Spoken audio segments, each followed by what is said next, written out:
up, guys? This is Mitch. Today, go with me, my good friend, Corey Shepard. Corey is an author, entrepreneur, a veteran, songwriter. I remembered that. A teacher. What am I missing, man? I also Anything? have a narrator. Yeah, that's pretty much it. I think so. Farmer, do it all. Got your hands a little bit of everything. Jack of our trade. We brought Corey on today to talk about a few things. You got a few things going on. You, I think, more than anything lately have impressed me with the entrepreneurship. I get it wrong a lot. I know you went to SOAR, which is a competition here in Appalachia, correct? Did I say it right? Appalachia? I don't. Yeah, There's a bit of debate about that. I don't know. 16 how it Appalachian goes. counties. There you go. And I get it wrong all the time, I think, when I say it. Insight Emergency Solutions, right? Long name. So that's your entrepreneurship. Yeah. Well, good name. Just when you got a speech impediment, it's a challenging name. I think about it a little bit up here. I was like, get that wrong. But so I know a little bit because I sheeted and read. But for everybody else, a little bit about what that is, kind of what you did with that at SOAR. Okay. So I haven't done anything with SOAR in a while, but SOAR has been a very instrumental organization to help the company get to where we've gotten so far. We're pre-revenue. We haven't actually landed any customers yet. But first I'll talk about SOAR and then I'll talk about the company.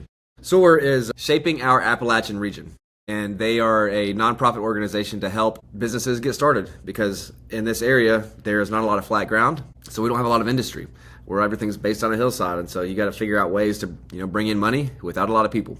And so they promote any type of new industry that might bring jobs and revenue to the area to build this local economy. And we came up with an idea for our business, me and some students, and when we finally made a connection with somebody in SOAR, they invited us out to a couple of different entrepreneurial competitions, startup pitches, and then a founders retreat where we could get a chance to network and connect with other people who are starting up things. And of course, when you got a lot of founders talking together who have done the work to, the boots on ground work, sweat equity to get a company started, they are already thinking about connections. And so to hear other people's pitches and what they're doing with life, we found a lot of ways to connect. And so I've been very pleased with SOAR and all of their efforts, and they continue to amaze me in all the ways they do. Our company, Inside Emergency Solutions, is a security and first response centered organization. We provide a tool of mapping spatial intelligence, 3D and 2D mapping that allows you to quickly access. Well, think about this from a first responder perspective. You want to get into a building, make whatever life-saving impact you have to make, or just fix a broken ankle or something like that. Anyway, and then get back out safely. So speed is critical, and in a world where every second matters, then let's save some seconds. And so we make 2D and 3D software mapping.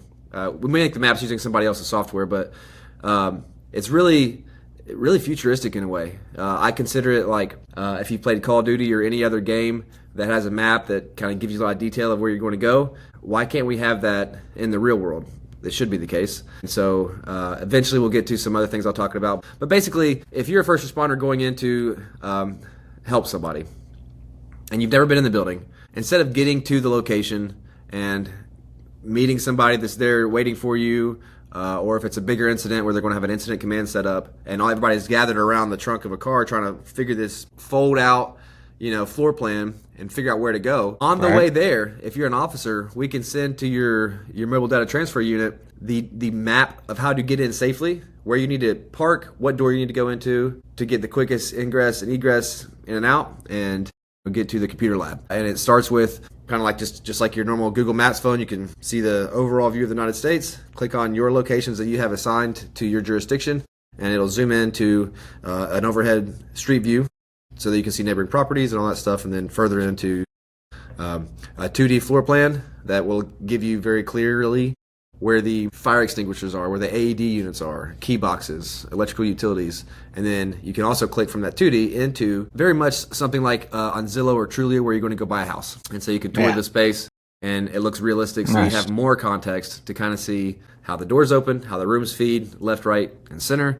And that's really critical intelligence to help you get in and out safely.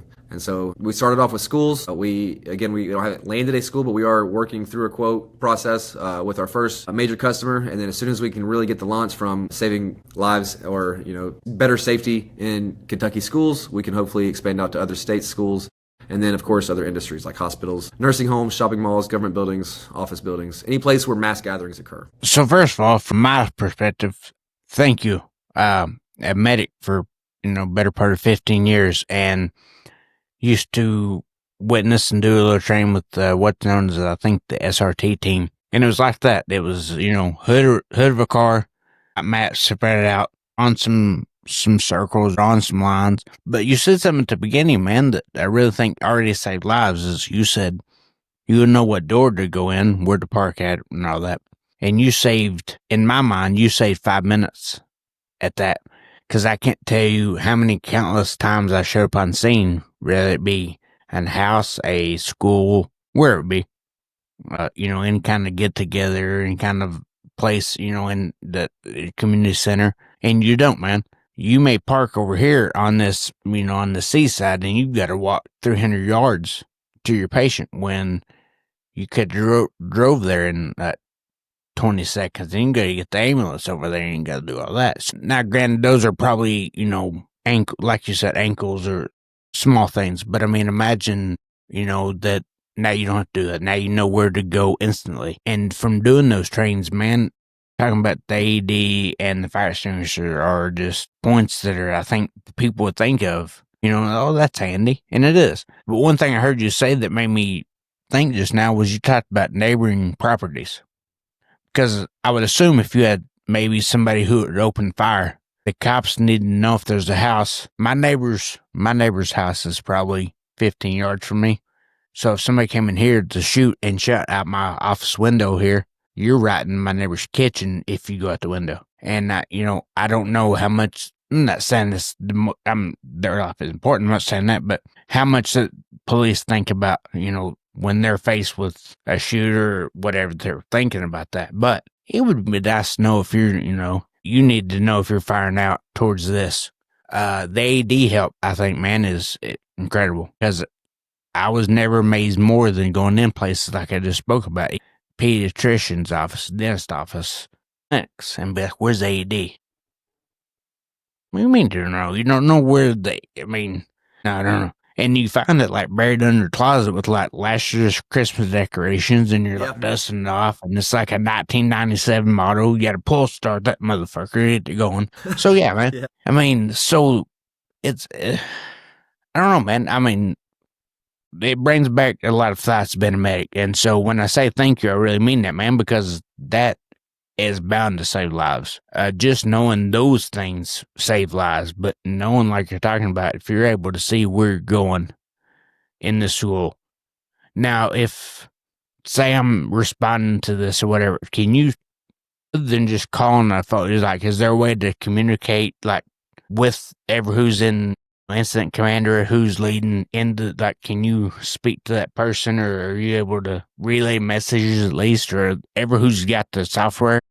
There is, there's login credentials set up for every officer who might need it. A first responder of all types, fire, EMS, any of that kind of stuff. And really a lot of it comes from experiential learning. I was never a police officer, but I have operated in a tactical environment in the Navy. And so I understand what it's like to go into a place that you don't understand. And whether it's the map, the layout, where stuff is, it's difficult if you've never been in this building, regardless of what the building is. Most schools have a front office and they'll have bathrooms. All right. The front office is kind of pretty obvious, but everything else is kind of a hit or miss guess.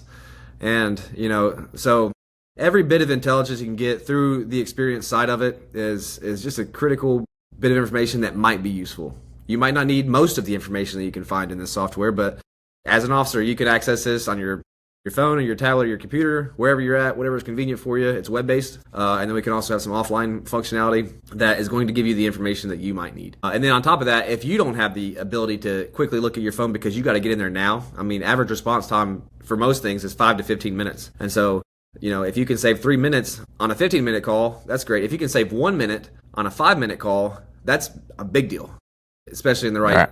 Situation. So, great. The news is you have communication devices already built in, radios and all that kind of stuff, and your incident commander can communicate with you, especially with features like officer tracking through the building. They can see where you're going. If you turned right, they can say, hey, nope, you should have turned left right there at that hallway. Go back down hallway A. And so eventually one day, we're not there yet, but I'd like to get it into augmented reality settings where if you have a lens or some kind of visor, then you can click a drop down menu or even speak it out and say, show me all the fire extinguishers in the building, and it can gray out everything else and have the fire extinguishers glowing red in that 3D structure that you can just move through. I'm straight going back to being a medic when that shit happens. Because I would feel like such a badass to have some lenses on and you done fucking...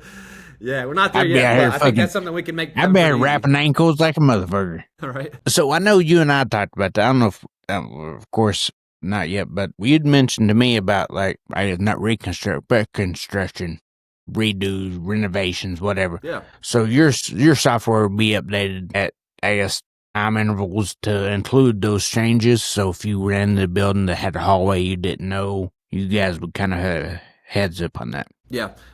So we will map everything as the structure exists, and we'll map every building on your campus, many buildings that is. And then in the moment that you make a new change, you just give us a call and we can come in and quickly update just that new section and add it on to the rest of the structural, mapping. And, once a year, the software is an annual based subscription, so that once a year we can call them and say, hey, have you had any new updates? Everything's still the same? Sweet. And we can just kind of maintain both sides. Responsibility, but maintain the accuracy of it. And that's important, I think, man, because as you mentioned, we're on to wipe maps or whatever they were, not diagrams, I guess, blueprints. Dude, they're from when the building was first built, maybe updated a time or two. I don't know, but I know that I've seen plans that rolled out that didn't look like the building I went in. I mean, remember this hallway, and your little practice saver who's training you, but well, this ain't here anymore, and they'll just draw, what's here in a time of need, man. I ain't got time for Da Vinci to draw me out like a new place to go, man. We gotta go. Nope. So no, and here's the thing: if it is a floor plan, you don't even know where those things are stored in the building, especially on a bigger building.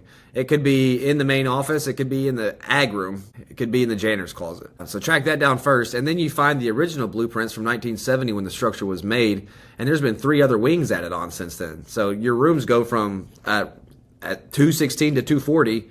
Just around the corner, and visually, line of sight, it ends at 216. Where in the hell is 240? Right. You just got to make the turn. But you can find all this right here quick and easy. And what's another thing, man, is if you mentioned like fire, well, they don't just let you run in the building to get the blueprints if it's on fire. So you kind of got to go without them and just, follow your nose to send a fire, which is a horrible idea. But I mean, remote viewing is key, but also, not just for real emergencies. Imagine if you're... What shift did you work typically? As a medic? Yeah. So we were at 24/40 or 24/72s. I went in at 7 a.m., got off at 7. Okay. So imagine if you're a third shift officer of some kind and you have the ability to go into a building and do some training to familiarize yourself with it, but it's never open during third shift. And now there's an emergency somehow, some way in that building that you never even had a chance to. If you're a third shift officer, you can go home and go to sleep, wake up whenever you got the free time or on your off day, and just peruse and scroll and learn the layout of it remotely without having to coordinate with the building manager. Hey, when can I come in and view your stuff? Don't worry about it. Right. Just view it remotely. What gave you this idea, man? I mean, I know I did say you were a teacher, so the school safety or just time in the military? Yeah. The original idea it was thought up by students at a technology leadership program conference where we were creating our event that we were going to compete in was technology based, and they decided to create software, the 3D maps for students to come in as transfer students or freshmen and view where their classes are without that anxiety of the first day. And we made the 3D reconstruction of the school, and me drawing from my tactical experience, I said, this is a massive security risk. We can't give this information out to just anybody. Right? Especially some volatile 14-year-old who doesn't even want to be in this new school that they just didn't pissed off as hell. So we did not give that information out to the public. Instead, went to the school resource officer and worked very closely with that team to build something that was very much first responder centered and encrypted through access, so it's protected that way and it's not publicly available information. Not nearly as important, but is there also a side for that, for what the kids originally intended, or have we switched gears? No, we'll just bring him in and introduce him to a new friend that day and have him walk around the school and hopefully. I mean, it's old school, man. This is where you're going. This is your English class. You're fine right here. Yeah, We're having to do that, man. That just the simplicity of not on your end. I know not on your end. I can't imagine what that was like.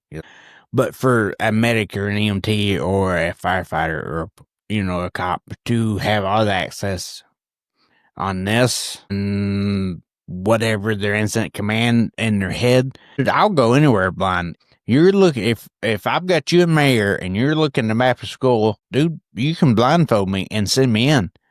If you're telling me this is where to go, because I would be more probably prone to find whatever I was looking for than I have been in some buildings as a firefighter. When there's smoke, you're disoriented, you don't know where you're going. Smoke's in 3 hallways, fire's in 1. You got to find the fire. There's smoke everywhere. Or even as a medic, like I remember going to like a middle school, I think, after hours. So there's nobody there. Cheerleader fell, knee messed up.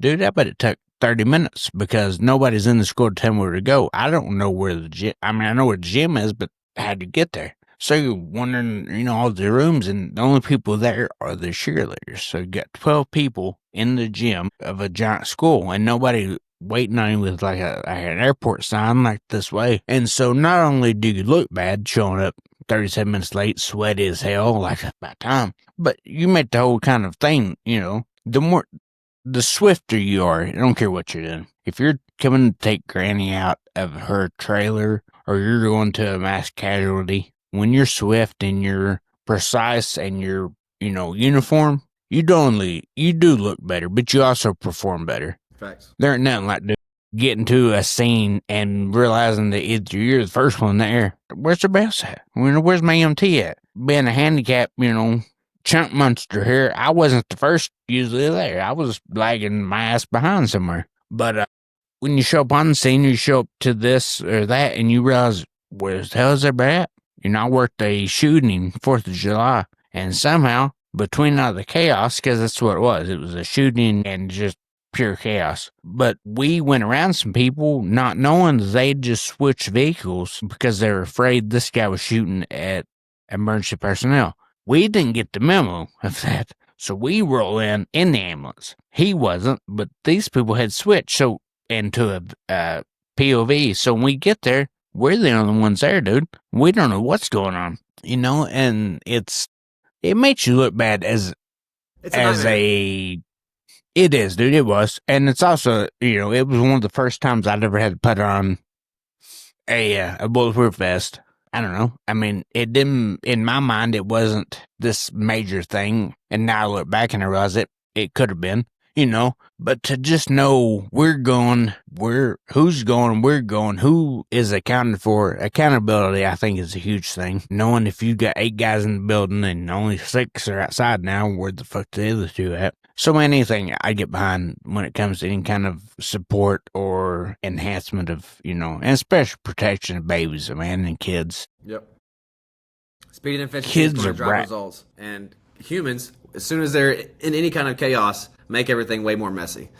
So control the controllables. What is it that we can control? Well, we can control getting some better intelligence before we get there. And that'll make us more efficient and more quicker. We can just do things faster. It blows my mind, man, that this hasn't been a thing 15 years ago. It seems like it should. That I can tour houses in Des Moines, Idaho, and, walk around the 2nd floor and imagine some Cheerios off the balcony. I can do that all day, but I can't tell you what floor that my kid's in at school so we can get there safely, or EMS can't tell, So it does blow my mind, man. Were you surprised? I'm assuming there's a few other of these. The world's a big place, but were you surprised this wasn't more of a thing? It's a weird balance of both. It seems like it should have been, but when we first started this idea and got the company kind of up and running, we looked for about 8 months or almost a year trying to find any competition so we can get pricing data, what a standard product looks like, and we really had a difficult time tracking that down. Now that we found some competition, there's still only a few national competitors, and it's funny, when we were probably about that same 8 months, a year into it, we had already been developing the way that we saw it from the student's perspective, and then from my tactical experience plus feedback with the officers we were working with. And it was around February or April timeframe of last year, and Kentucky Senate passed SB2, which was the Guardian bill, pretty controversial bill that has the armed guardians in schools that people were in an uproar about last year. 64-page document. On the very small side of it, right in the middle, is 2 pages, a page and a half, that requires all Kentucky schools to have mapping data by the end of this school year. And most do not have quality mapping data. Most have just a little, cheap 2D renderings of some kind that aren't even actually, they're not measured properly. So it's just a square here that indicates classroom 214, another square, classroom 216. And it was very cool to see the verbiage of the bill align almost perfectly with what we were already accomplishing. And so we got with John Akers, he's the director of the Kentucky Center for School Safety, and his assistant, Matt Moore, who came and sat with us, and they saw our product, and they're like, okay, great, we like this, we're going to put you on the list of vendors. But there are also other vendors from around the nation that schools can choose to use if they want. And good news is for us is we are the only Kentucky-based company, and there's only about 4 or 5 other players in the game. I'm sure that behind the scenes in the military, somewhere, top levels, there's already this stuff, happening on a really high level, but I haven't seen anything like it yet. So publicly, it doesn't seem to be accessible. And I think it seems limitless, man. I mean, I'm assuming there's some features that, of course, you'll either end up going through or whatever, but with all the schools that have, or hospitals now putting like security cameras, CCTV, whatever CCTV. Those are. Yeah. Will that work into any way being able to get like a live view, or is that something that's just too far out at this moment? No, imagine not too much with schools, but with any other building, you can view from the tour, just because of the legal requirements around viewing kids in a school. But aside from that, you can, from inside the 3D construction virtually, click on that camera and see what's happening live. Generally, your 3D virtual tour, the model of it is not live. It's a reconstruction, but to be able to access the live information is very easy to do, and it's another piece of critical information that might be beneficial to you. Imagine this: if you're in a school shooting or any kind of mass casualty event where there is an active threat, and you're locked in a room and you got to get out into the hallway, you can have a point. And you can have a backup man to go and split the hallway and look down both ways and make sure you guys are safe. Or you could just click and look down the hallway. Is there anybody there? Real quickly. And then we can go ahead and exit this room and get to where we need to be. Yeah, short straw guy. Seems like a bad deal if he's got sick of that. I'd be like, I don't know. I've been man in some operations. It's unfortunately been very lucky, but it's not a lot of fun. It's scary. High anxiety. No, man. Especially, I hate to even talk about like any kind of type of school shooting, but kids are brass. Kids are quick to react. So that's what, whatever age, man. I mean, even men my age are quick to react, but kids are very quick, man. So knowing any advantage I feel like that you can give the good guys is fucking A+, man. I spent 12 years in a hospital working. A lot of those places had cameras. The reason I asked that question, now there's some, of course, we don't have cameras in because you can have cameras in certain places, kind of like schools, I guess, But, the temperament of patients has risen over the last few years where you see nurses getting beat and punched and kicked and people destroying, And those turn into situations. I spent some in the hospital before I got injured. And, dude, I'd never seen so many just angry ass patients, man. I mean, over everything. I mean, punching and kicking and not like, throwing a fit, but I'm talking like standing up and like punch a woman in the face, man, and heartbeat, and they just don't understand. And had patients come in and throw chairs through nurse station windows, and we were 20 miles, I guess, some direction of Lexington.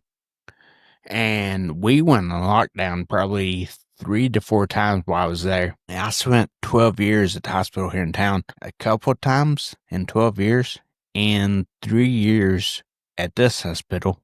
Locked down to the point like, huddle up in nurse station, you've got a cop that's here for you guys, but we're afraid some shit's gonna happen, and so it's rough, man, to call your wife and say, hey, I can't talk, but about 5 minutes, but we're on lockdown. There's supposedly some shit about to happen. We've got some cops here. It sucks, man, that those jobs require that, like, that you've got to make those phone calls. But even that stuff, man, I mean, there were some bikers supposedly coming to the hospital to, quote-unquote, finish the job of somebody, and it got reported that one of them already was there. So then you can imagine where the fuck's they at. Every hallway, man, is getting looked at. Everywhere is getting looked at. Well, I'm not going. What am I going to do? I'm having chilling. So they send one cop, and he goes around. Well, we're waiting on whatever's going to happen. Somebody's going to walk back through the door. The cop, the bad guy, whoever it was. So from somebody that's made that phone call and told my wife, fuck, we're on lockdown. Everything's all right. And I think for the most part, I always believed everything was all right.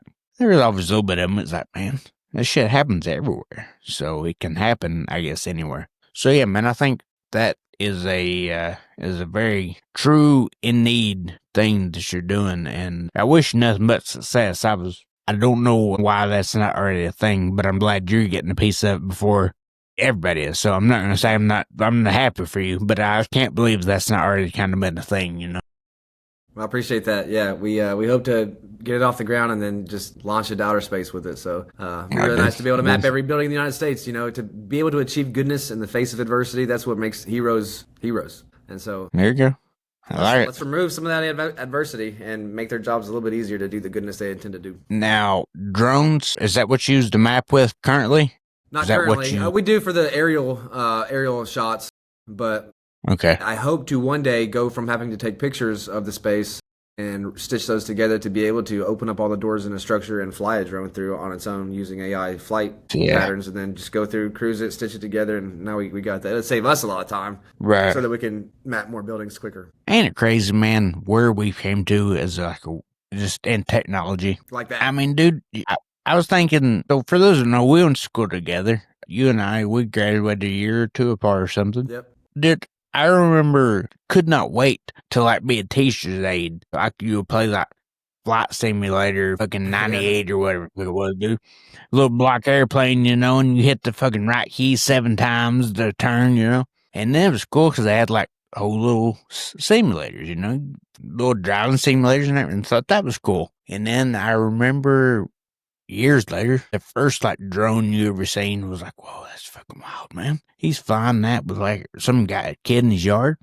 And now here you are, 25 years later, I guess, going and saving lives and, doing things to improve the world, not just landing the fucking plane at JFK like I was senior year. Right. But it's hard to keep up with that. So I assume that this is kind of an ever-changing thing that you have to I can't imagine, man.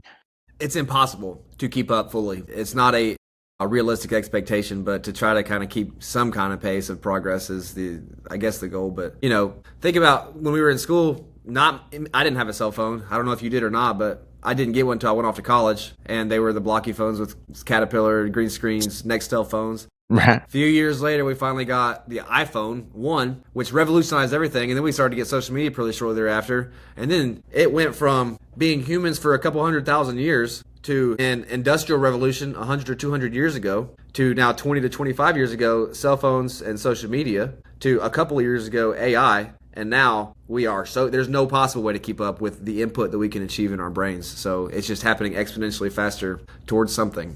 I don't know what exactly. So so it led me into this. So as I mentioned, you're an author and you wrote a book, which I want to get into, but I was going to ask you, what do you think's next? AI has taken such a leap. Maybe I'm dumb and maybe I'm just naive. I didn't think AI would be as welcomed as it is, I don't think. To say it scares me a little, that's probably true. There's just from the deep fakes or the videos I see on Facebook, my dog that's how I am. My dog's my background on my phone. Okay. My wife hates. So, I watch a video and I could watch 10 videos right now and I don't know that I can pick what's real and what's fake. And that's just videos. So I can imagine somebody who has, not these people don't have skill, but real skill, man, crazy skill, can make anything. I know the deep fakes of, I think it was Tom Cruise, yes, dude, that's him. That's him talking. He told me that he liked Burger King and he was coming to Mitch Kiser's house. I don't know, man. I don't even know what to share sometimes. Not share online, but with hey, I seen a video, tell my wife, or hey, this movie's coming out. Fuck that, man. You know how many movies I've said I want to go see this year that weren't even fucking movies? Yeah. I done been pumped up about 37 movies. Yeah. I've seen 2, dude. And it's crazy. So that's I think a good with a bad. Like you're gonna have that either way, I feel like. I think AI really has some good properties. But I think everyone from artist, my wife, my stepson, both are artists. They draw, they paint, they do this thing. And I never realized how you can ask Chat GPT to do this and this and this, and it will draw you an image. And you didn't do anything but talk about what you want to do. You didn't do it. You just told it what to do, man. And who's to know that you didn't or did do that? Seeing it from like, not that's the bottom level, but like something as an artist and then seeing what it can do for something like this, man, is really a, say, catch 22 in my book. I mean, I don't know. We're going. Like, it's coming. We've got to accept it. I think we just have to figure a way to fucking wrangle it. Yeah, it could be the tool that gets us into the golden age for humanity. Literally, everything is divine. We can have anything we want. We can experience anything we want.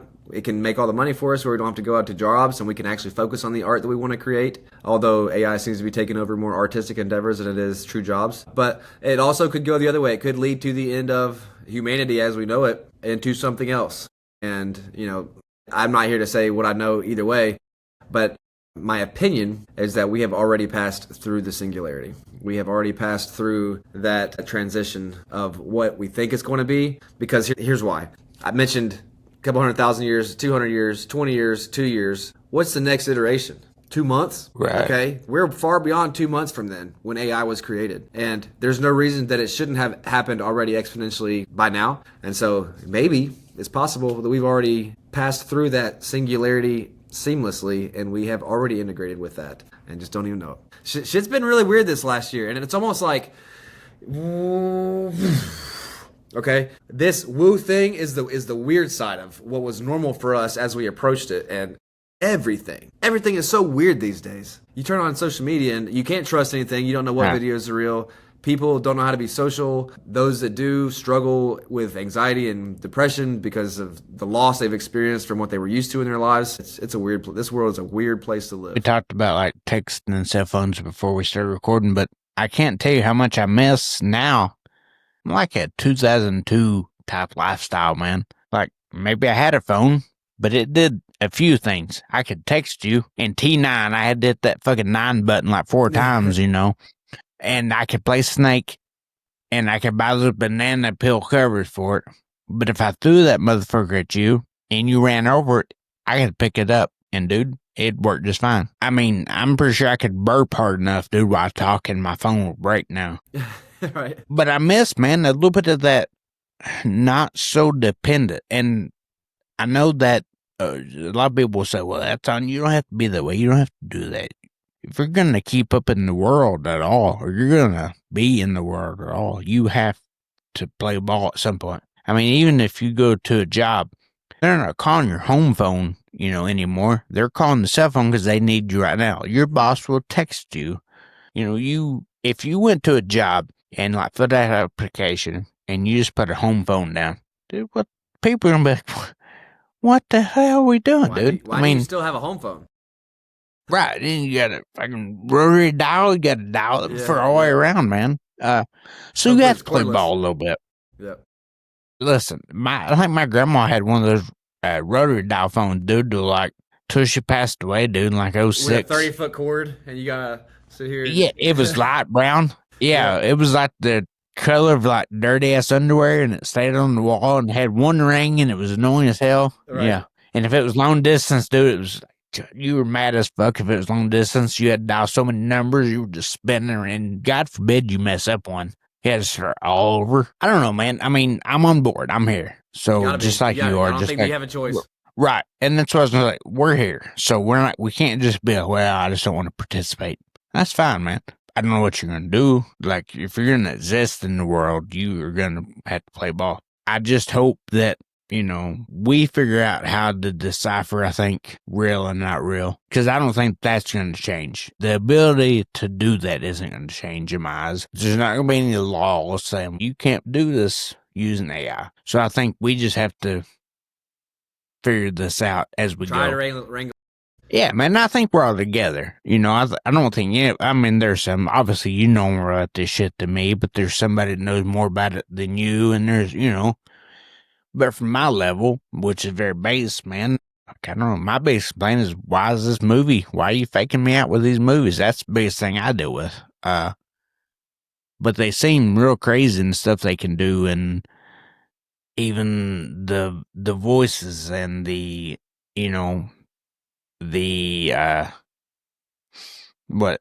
like the people. So a while back I was contacted by a bank who had an account in my name and had opened, and I hadn't opened it, but they had my information. Well, evidently I had called in to this bank and I didn't. So I always wondered if, like, I don't know if that's something that happens, like, did they get my voice? Does that make sense? Like, are they calling in pretending like to be? I'm like, and I don't know where it ends, man. It's scary. It is, but I mean, and go ahead. It creates a lot of noise that is near impossible to navigate. With just social media, you don't really see your friends' posts anymore, so you don't know what's real. You can replicate a voice. I can take a recording off of this podcast after it's done and then make something that talks to me. They have these ear pods, like in-ear monitors kind of, that listen and feedback to you, and you can have it speak to you in whatever voice you want to, even your own voice. And I just wear them all throughout the day, and then as we're chatting with each other, I say, yeah, let's meet up on Monday. It goes ahead and accesses my calendar and makes the date for me without me even having to do anything, and it replaces a screen by just listening and then talking back to me. So you can use that maliciously.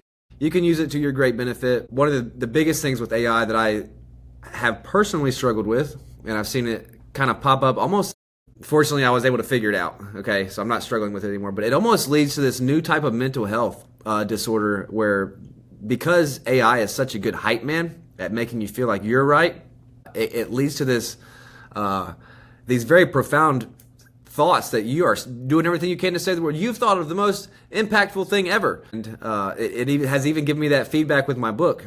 And then I've gone to real humans and talked about it, and they're like, it's not the most thing. It's not, how's it relevant now? It's relevant to me. Might be relevant to you, might not be. So it's not, I don't have humans saying, absolutely, Corey, this is the thing that's going to save the world. But that's what AI was saying. And so I was like, shit, fuck yeah, But right. you gotta be able to manage that side for yourself and understand there's just a lot of noise and a lot of hype that it's just a different world. I don't know how to really wrap my mind around it. But so the way you explained it, though, is really good, because I've always said, I've not experienced it with like AI in the book, but if you and I had an argument or just a conversation and a right and wrong, like this what I believe, is what you believe, we both can Google something to be right. You can always Google, or you can always look up something that makes your argument right.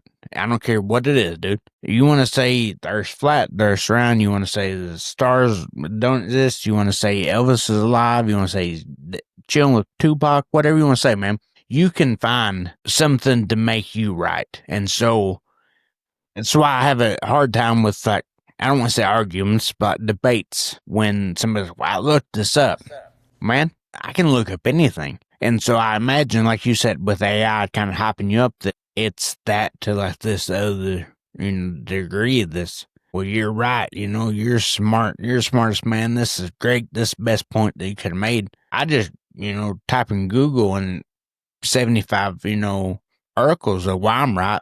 Go to page 2 and there's 13 why I'm wrong. And so I think it's just, I don't know, man. There's a lot of human interaction. I think how do you say this?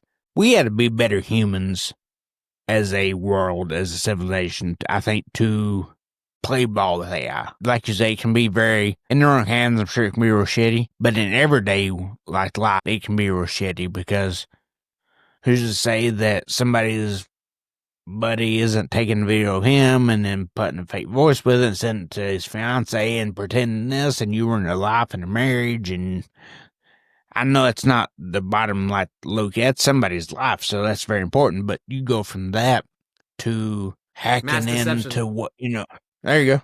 I mean, it's wild, man. I mean, it's just, I love technology. I do. I'm a tech nerd. I like it. But to say like sometimes I wish it would just slow down, man, and just for a little bit. Shit, this is wild. It's not slowing down, but one of the great things that it has helped me with personally is when it first started becoming available to the public, I jumped in and I would ask it this very vague question, and I would get the stupidest response. I'm like, "Why are you so stupid, AI? You're supposed to be smart." Well, it wasn't the AI. I had to learn how to ask better questions. And what words really do I want to ask? And so I have subsequently become a better communicator after having long conversations with AI and realizing without any type of, at least at the time that I knew of, there was no reason for the AI to lie to me. Okay, it's just going to get it's a machine. It's going to give me what I ask for, and if I'm asking for what's the closest place to eat, it could give me the berries that are off that bush. It could give me the gas station, and then it could give me a restaurant. So I need to ask very specifically, what's a place within 5 miles that I can go to that I can get fast food? I don't want cheeseburgers. I want some pizza, and it can give me the closest pizza shop. And so that's just a kind of an off the cuff example, but you need to be able to ask very clearly what it is that you want. Why not take those skills and translate them to mine in your conversation interpersonally so that we can communicate better as humans? Nice. Yeah, I like that. So with all that AI, your book is, I want you to talk about your book, but did this have did the way of the world today have any play on why you wrote the book, or what made you kind of dabble in all that? It is weird to look back at the process that led me to it and all of the things that I think about that I picked up along the way of 39 years. It comes from my background living in this town and like a slower area where I didn't get to experience much. I kind of grew up under a rock on a farm, no cell phone, no car, so I didn't get a lot of friends riding their bikes to my house and hanging out. I was pretty isolated in that sense. I remember coming to school and everybody was talking about South Park. I didn't have South Park channels, so the only way I would know South Park was because of the jokes that people were making at school. And so then I left the area and I saw a whole world. Not the whole world, but I've seen Europe, I've seen South America, I've seen a lot of different states around the country. And if you just go from where we live in Olive Hill to Cincinnati, it is a totally different environment. It's a crazy place, and that's just, 100 miles? Expand that, and then you start to expand your perception. So then I went into college, played football, Navy, business, back to the farm, now teaching, and then I've had all types of relationships that kind of brought me there. AI was a big part of my learning how to communicate my thoughts better, which was a thing that fed into how I could sit and write the book. And then I'd say the biggest thing was a nasty end to a relationship last December. That really and as that happened, we had a massive snowstorm that shut us into our houses for about 3 weeks. I was without electricity for 3 weeks. And so I struggled all of December, and then in January I was stuck at home, and I just had time to think about why am I here? Why do I keep running into these problems? Let's look at patterns, let's look at behaviors, let's look at cause and effect. And then it got me to eventually, a couple months later, around June or July, the fundamental ultimate question.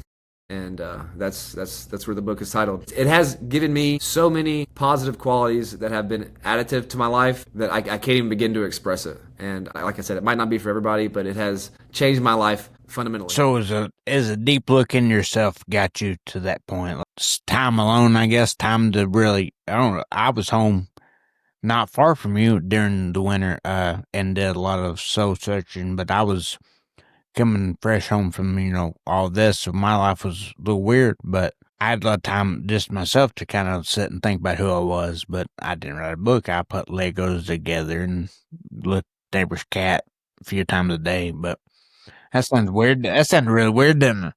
It was a legitimate cat. Like, I'd watch a cat walk back and forth. Okay, that's good. So that's odd as hell. That's odd to say. No, it was an actual cat. I'd watch it.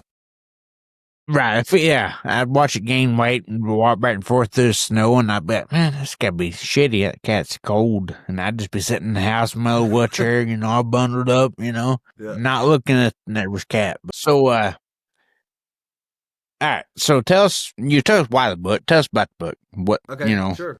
I've read it, and as I've told you, felt like I wanted to I didn't read it. I listened to it, which you have a great voice, by the way. Thank you. Listened to it and wanted to instantly just changed my life. And I realized two things: that one, you can't instantly change your life. And secondly, or B, there's a lot of things that you have to consider about yourself. And I think your book was really big into not only making me think about all those things, but I always say this word wrong, being very vulnerable to not just criticism of yourself, but like just of the world, man. Just to look at yourself and realize that not all qualities you have are good. They're not all bad, but not all qualities I had were good. Even if I thought it was good, it might have been damning to myself or damning to past relationships or whatever. So I appreciate what you did with the book, because I think it opened my eyes to a lot of things and wanting to change. But for those who don't know, kind of explain yourself. Well, thanks for that compliment. I really appreciate that.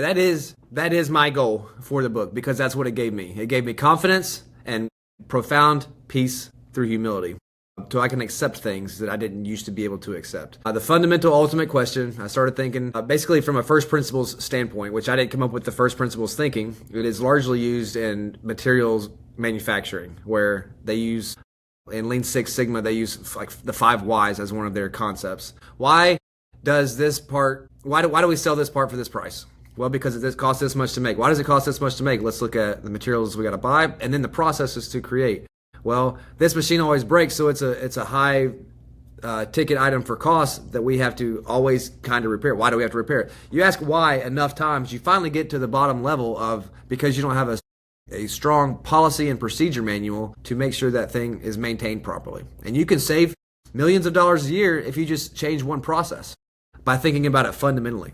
So I applied that concept with other concepts to my life. And thinking about language, you have what, why, when, where, how, which, as ways to be inquisitive.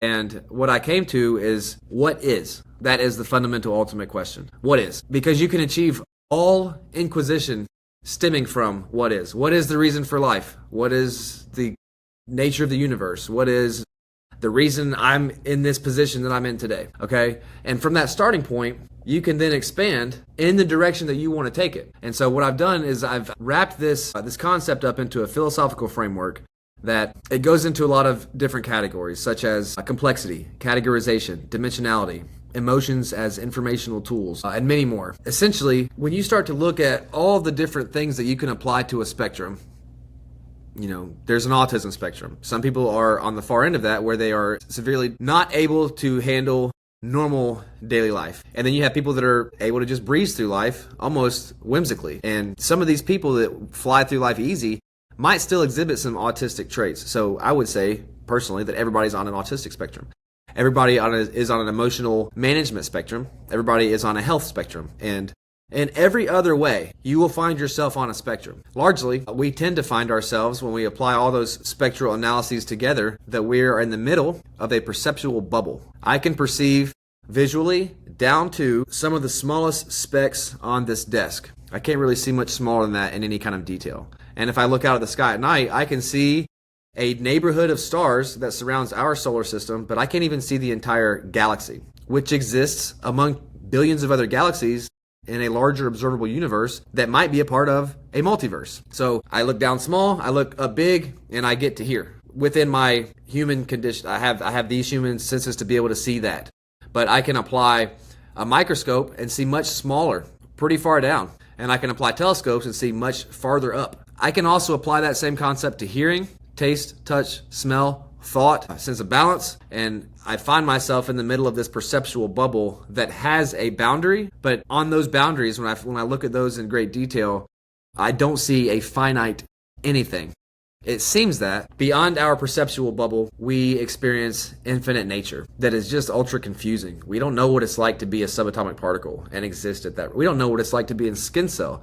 We think at human scales, okay? So I want to make sure, and it's necessary for my survival. I want to make sure I eat when I feel hungry. I want to make sure I don't jump off a 1,000-foot cliff, because I know that's going to be the end of me. But I can go and climb a 1,000-foot cliff with a harness and a rope, and I can kill the skin cells on my hand the whole time, not even thinking about them. Their reality is chaos right now, as I'm just having a blast. So there are scales of existence, up and down. And wherever you seem to be, you seem to find yourself in the middle of that scale, in that perceptual bubble that doesn't define anything finite. And so, what does that really mean for us? It means that I have my perceptual bubble. Yours is a little bit different based on your cultural conditioning, your nature of your family, your experiences, your genetics. And as a result, we have a lot of parts of us that overlap. We can think the same, but I can't fully understand your perception in life. Okay. And Right. you can't fully understand where I'm coming from. But it does help me in a big, big way to accept that fact about myself and about yourself and about every other thing that I can see that exists. You're just living a different part of a larger reality. And so, what do I do with that? I accept it and I try to operate in a way that guides my reality in the way that I want it to be so I don't create so much noise and pain. And everything seems to be, I don't know if heartfelt's a real word, but like from a true aspect of not like you didn't write a book because you wanted to write a book. You wrote a book because almost you needed to write a book. You know, in some hindsight of sort, maybe you needed, this to happen. And after hearing you talk about it, I realized maybe I should listen to it again. Not because I didn't get plenty out of it, but because what it made me want to do more than anything was really sit down and dissect myself and figure out maybe not so much why I'm the way I am, because I don't know, man, if I can never figure that out, but like figuring out how to navigate the future, navigate where I want to go, navigate where I'm at currently. I know when we talked about this before, you had told me kind of figure out where I'm at and figure out, what, I want to do or where I want to be or whatever, but to really look at myself, and it's a hard thing for people to do. Yeah. It's easy to look at yourself and be like, yep, whatever. But if you are true to that and you really look at yourself and say, well, this, bad qualities are not so good qualities, and these are okay qualities, and this is, I could have been better here. I want to go here. I should. That's tough to do, man. One thing, I'm 41 years old, and I always said I was going to be this type of person, and, I was going to take these chances and go here and do this and go here, and not mad at anything, man. But I didn't go to California like I said I was going to do. I didn't go here where I said I was going to do. I found safety where I was at, and I found routine. And I think those things in my life, while great, and I've been super stoked, man, to be a paramedic and to work in the ER and to help provide. But if I was thinking about like, these things I said I was going to do or place I wanted to go, I didn't, man. I found solitude in the safety, the routine of home. And for long, I was not 18 anymore. I was not 21. I was 30. I was 35. I was 41. So when I listened to your book, I spent a lot of time self-reflecting, man. And thank you, and at the same time, damn you for the whole thing, man. Well, sorry. But I think you need it, man. I do. I think you need it. I knew I wasn't going to like a lot of self-reflect. Nobody, I mean, I don't care who you are, man.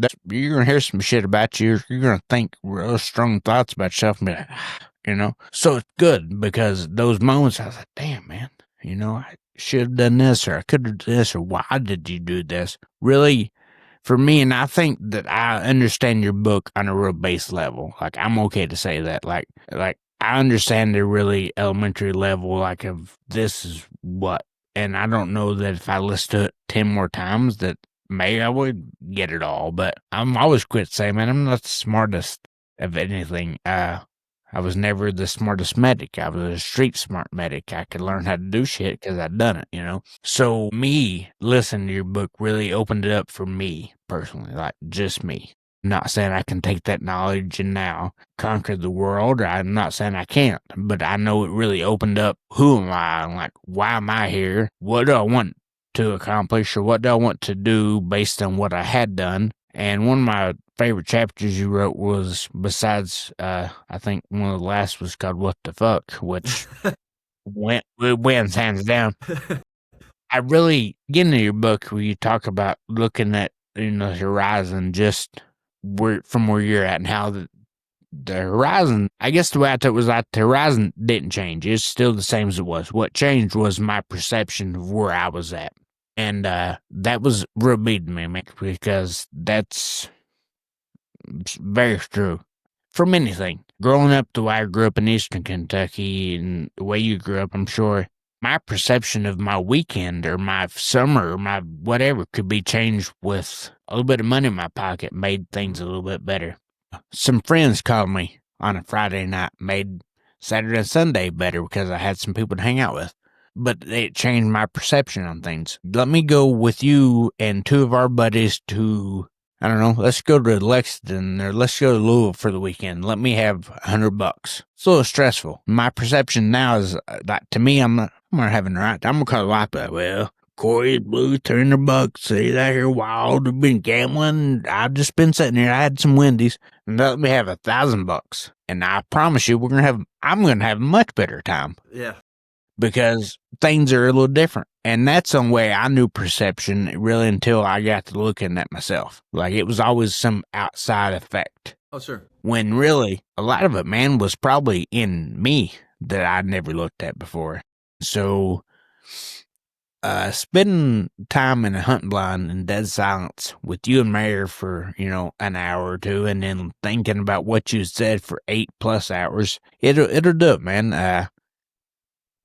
I tried very hard not to finish your book and make false promises to myself. Like, I'm going to be this person. I'm going to do this. I'm going to do this. Because, yeah, maybe some of it, man. But I didn't want to be that, like, Friday dieter that was, like, going to kick ass to come Monday, on everything in life. Really looking at where I was at was a big thing, man. And so I think that was the most important thing to me. I know that's different for everybody. But looking at myself from the outside, I guess, is really damage is not the word, man, but it was really eye-opening to be like. It's a different way to see yourself than using in the mirror. This is more of a deep view. And along the journey to understand reality more deeply, we're going to experience great pain and a lot of pleasure. And if you find yourself in a very painful spot, you might do a little more soul searching. And usually when I'm flying high, I'm not thinking about anything. I'm just enjoying the moment, and time's flying right by and I'm not even paying attention to the seconds that pass. But if I'm sitting in a room and I'm hating myself and I'm hating my situation, I'm hating how I got here, I don't want to ever experience that again. So for me, and you kind of alluded to it, it takes a radical sense of honesty about yourself to be able to really break that down. And it's hurtful. And, for me, I got to the fundamental part of how do I define reality? It can go into a lot of different ways. But what is reality based on my observation? And I put a lot of that in the book. Where the fuck am I? Okay, from that point where I'm there, I'm here. If I think about this gap in great exquisite detail for a long time, then I can start to map all of the reasons that I got here. Spending 10 years in the Navy in tactical operations, playing college football, growing up isolated, all kinds of experiences that I've had have got me to this point today where I'm at, sitting here chatting with you. But what does that mean for me? Where do I want to go with this? Well, now I can see where I came from, and I like to use, and I've mentioned this to you in the past, I like to use the analogy of you're walking down a path, and you find yourself in the woods, and in the path there's a curve ahead of you and a curve behind you. If you look backwards, you can see the curve that you came from, and you can use your memory and reflection to see beyond that curve. I know what was around the other curve going when I walked past it. I can picture the tree that I passed that I thought was really unique, and the squirrel that jumped out in front of me and got me distracted. Now I'm here. I can see the curve ahead of me, but I don't know what's beyond that curve. So I don't really know where I'm going except for the next curve. And I think that's the way a lot of people operate, even without thinking about their past. They're just looking at the next curve, be like, oh, where am I going? Where am I going? I'm lost in the woods. Okay, and end up going circles, finding the same tree over and over. And you take that perspective of where you're at on the path and pick yourself up and put yourself on the cliff. And now you can look down, metaphorically, and see where you came from, where you're at, and where you're going to go. And in doing so, you can easier and better guide your path from an elevated perspective. And you mentioned again the grace that you have to give yourself. You're not going to be a superhuman on Monday if you're starting on Friday. Okay? But you can say, I would like to experience what it's like to be superhuman. So I want to get there. What do I need to do? I know that where I came from, I know where I'm here, and I know the trajectory that I want to go. And then the other analogy I like to use is this human walking a dog. I'm a human walking a dog in a straight line because I know where I want to go. And I'm taking my dog for a walk for pleasure. I love it. So I'm going to really enjoy seeing my dog go left when it hits a scent. It gets to the end of the leash, I kind of tug on it a little bit, and then it comes over here, and instead of just getting back on path, it goes over to the right, and it's going back and forth as I'm going like this. And so this rings true to a lot of people when I say it, is you are both the human and the dog. You have to allow yourself humility and grace to fluctuate and fail and learn and grow, and fluctuate and fail and learn and grow while you're guiding your intentional direction where you want to be. And if you can kind of wrap your mind around that, which does take some time, then you can forgive yourself in all the ways that you fucked up in the past and the ways that you're going to fuck up in the future. It happens all the time. I fucked up beyond ways that I can even possibly count, and I'm still here. For you to say that rings true to me so well, because I've always learned, maybe not always, as an adult, as an older adult, I've always learned so much more from my failures than I have from my success. Because typically, if I'm right, if I succeed, if whatever, I'm too busy, not gloating about it, but just living in that moment of being like, I was right. That's all I need to worry about. I was right. I did this right. I don't need to worry about it anymore. But if I'm wrong, I may beat myself up a little bit about it. Maybe just think about it a lot. But I always learned, why did I fail? Not always. Like I said, as of late adulthood, why I failed, what I was trying to accomplish, what derailed me from all of this, And so I've told the wife this, I like to fail sometimes because it keeps, not that like I'm on some success route where I'm going to be at with rock stars, but like when I fail and learn a little bit about myself, and then I take some pride in pulling my shit back together and then giving it another go, or whatever it be, not letting that totally throw me off. But I think learning something from failing has made me a much better person than ever being right or succeeding about anything. And something you said a minute ago about my brain injury kicked in there. I forgot for a second, and I may still forget, but That's all right. Like people, you mentioned people kind of getting, maybe mentioned, maybe made it up, getting like in this routine of like living in this. And I think that in this world, in this side of the world, and Eastern Kentucky, and everywhere, but here I said, we get in these intervals. I know I do 2 weeks of living in 2 week intervals because those are your paydays. Yes. So you're like, hey, 2 more weeks. I got to pay this bill and these bills, but 2 weeks after that. And so my focus was always on that Friday for payday. Monday, Tuesday, Wednesday, Thursday were just days to get to Friday. And pretty soon I'd live the whole week. And that sounds very minute. You lived a week. You lived a week times 40 years, man. That's a lot of weeks that you've let blow by because you're looking to the next payday. I know that's quite a bit different what you're going through, but I've always had that problem with myself because I've realized that I make plans for 2 weeks, or I make plans for a week, or I make plans for a payday, or I make plans for what I'm going to do. I'm going to save all this money from these paydays. So these weeks don't matter because I'm just living the Fridays, but and pretty soon, man, you've lived a month and made a few $1,000, but you don't have, time's gone, man. Money can always be made, be saved, whatever. I mean, it's easy to say. I know it's, nobody has all they want, but time, man, you can't collect it up. I mean, No, maybe you can, but you can't, You cannot. You can use it wisely. I think what you were describing is a very real thing for not just Eastern Kentucky, but a lot of Americans and probably the larger world in general. That planning for the next payday or tax time, you hear a lot of people talk about tax time. You're just looking at the curve. You're not looking at your strategic direction. That's what you said. Right, yeah. And so get That's out what of you said that made me think mindset. about. Go ahead, sorry. No. I was saying that's what you said that made me think was that next curve. That next curve has always been the payday curve. I don't know what the fuck's after it. Don't worry about that when I get to this, And so you're right, dude. It's something to get out of, but it's so hard because, again, let's go to Louisville tonight with $100. Unless you're Louisville tonight with $1,000. Dude, I mean, especially now, my life's a lot different now that, everything happened, but still, the weekends are better, man, when you got I don't care who. When you got money in your pocket, you can take your wife out. You can go out to dinner. You can go out and just maybe spend the night in hotel. Dude, I love Cincinnati. My second favorite place in the world. New Orleans, Cincinnati. Okay.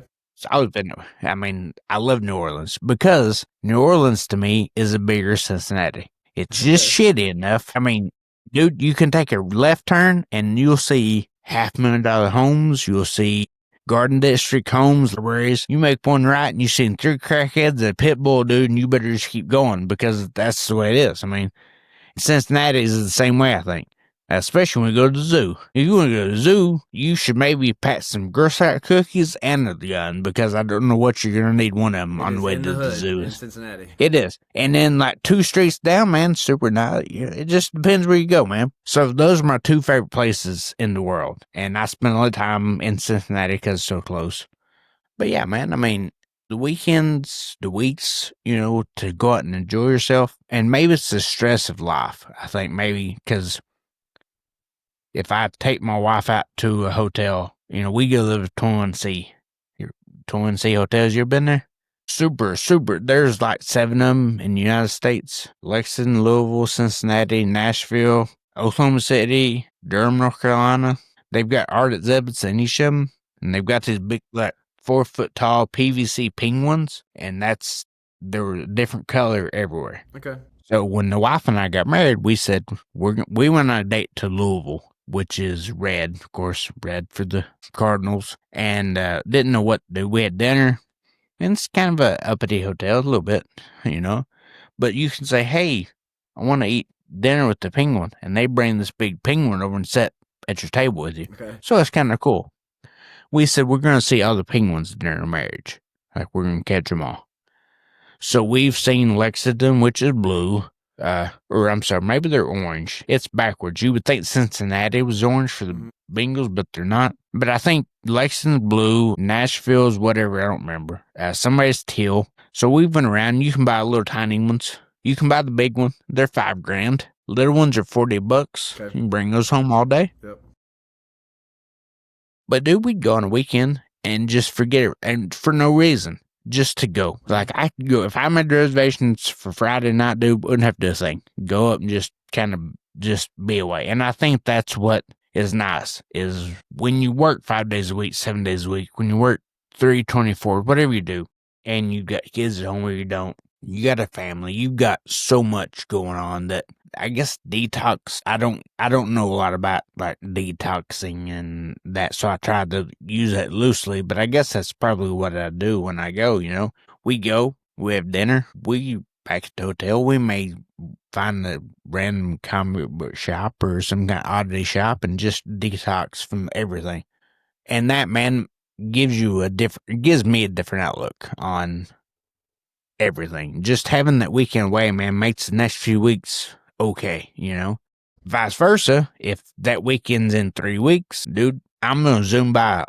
Don't remember a thing those 3 weeks because I'm just trying to get to this, So I think a lot of that next curve thing, man, is when you're probably, I don't want to say from here because everybody's from somewhere, but there's not a lot. As we grew up, there wasn't a lot to do. There's a lot to do, so you're always looking for the next excitement. And I think as an adult, I still do the same thing, man. So I think I'm a big, like, I guess, offender of just looking for the next curve. Yeah, it's an unfortunate thing because if you're using the next curves as always a weekend at Louisville, then that's going to become kind of mundane, and you're going to start to find things that are boring about that, and then you're going to start to find reasons to complain. And one of the things that we do as we get into habits is we just check out, And maybe I mentioned this to you in the past. If you have never experienced a birthday party, it's going to be a pretty cool time. But now that you're 40 years old, you've been to a lot of birthday parties for kids, and you know what's already going to happen by the time you light the candles until you blow them out.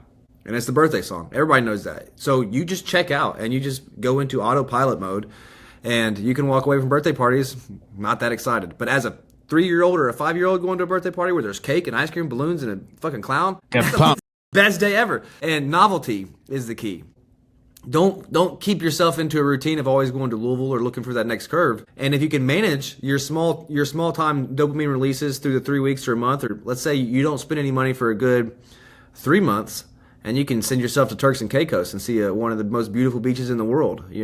That's a worthy goal. You can find little bits of dopamine release throughout that time where you're saving, and then as you come back from your excellent vacation, you're going to need almost a second vacation at home just to chill because you're so exhausted where you just experience novelty the whole time. And after you get through the worn out phase, you're floating through life, telling everybody and showing all your pictures for the next 6 months about, I can't believe all the cool stuff I got to see when I went to Paris or Turks and Caicos.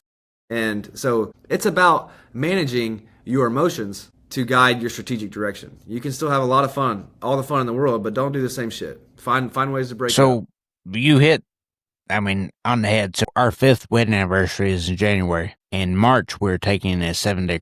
I've been on 2 or 3 cruises, I think. We're taking a cruise with 2 of our friends, 7 days, man. So until then, pretty much, man, just going through life and trying to make, little things like this, man. Getting there with you and bullshit with you, man, is what I need, The wife has her own thing that she's in school doing all this stuff, switching jobs and changes. So it is, man, really hard. Because right now I'm like, I would love to go to Cincinnati for the weekend. Yeah. There's a band in Louisville tomorrow I wanted to go see. I'm not going because the time we go to Louisville, we spend the money, we get the room, we drive.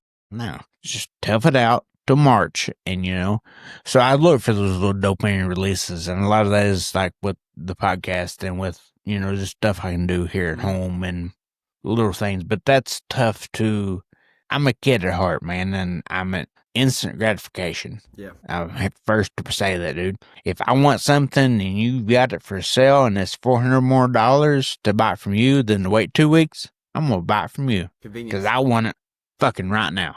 Hate that. I hate that about myself. I tried very hard, man, to ring that in. And so. But this is one of those times, man, is this vacation's been planned since June. So we knew then that, like, tighten that hatch, man, and just, not going to be a lot of crazies. Because I want to go I love Cozumel. I love Belize. I want to go spend some money at these places. I want to spend some money. I want to drink and gamble on a cruise ship. Like, I love doing that. I want to lay on the balcony, And so I'm saving because I know that week or week and a half is going to be excellent because, well, we're going out of New Orleans. We're spending the first night, maybe 2 in New Orleans, and then get on the ship. So you're going to take me to my favorite town for a night or 2, then on a cruise ship for a week, and then back to my favorite town for another night, and then bring me home. So yeah, man, I can imagine I'm going to be fully exhausted of just wore out. Yeah, dude, of just the excitement of the stuff we do, of just being there. So it's tough, man, to just limit yourself to certain things, but I think that's life, man. You kind of get, I never want to say, well, we'll do one vacation. Yeah, I didn't want to be the one vacation family, man. I was that for a few years and then turned into no vacations, I think. But,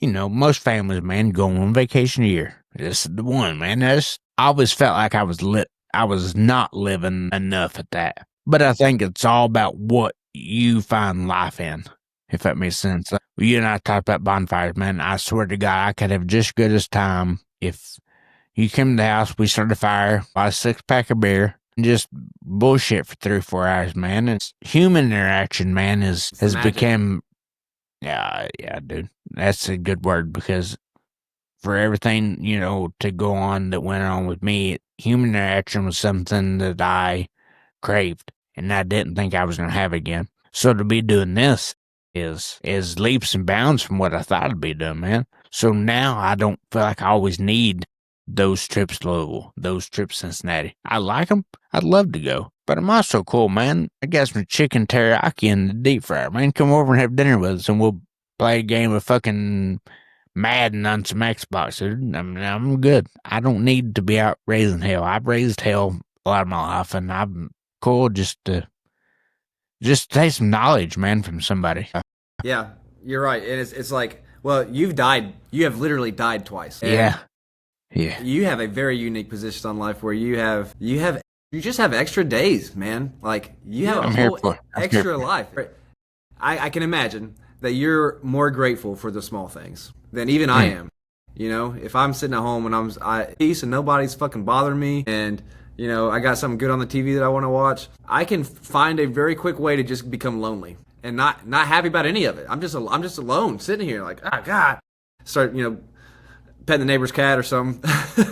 Be careful about that, because evidently, if you lift neighbor's cat, you may go to jail. I don't fucking know, but that's what It's about finding relative gratitude for things. And gratitude, I don't think, is one of those things that is just by being grateful, it's not that valuable. Gratitude is felt when expressed because it's reciprocated back to you. Mitch, I'm very thankful that you have brought me on this podcast. It really actually does, in real life, this is no joke, it means a lot to me. And I'm excited to see it come out, Without even showing the body language, that might feel good to you. And then at some point down the road, maybe even this conversation, you're going to reciprocate another compliment back. And I mean, you've already done so in the conversation, but if I just sit there and held it in, I was like, yeah, here's what I got to say about this book and about my life and all this kind of stuff. Thanks. Peace. You'd be like, I'm never fucking bringing that guy on a podcast again.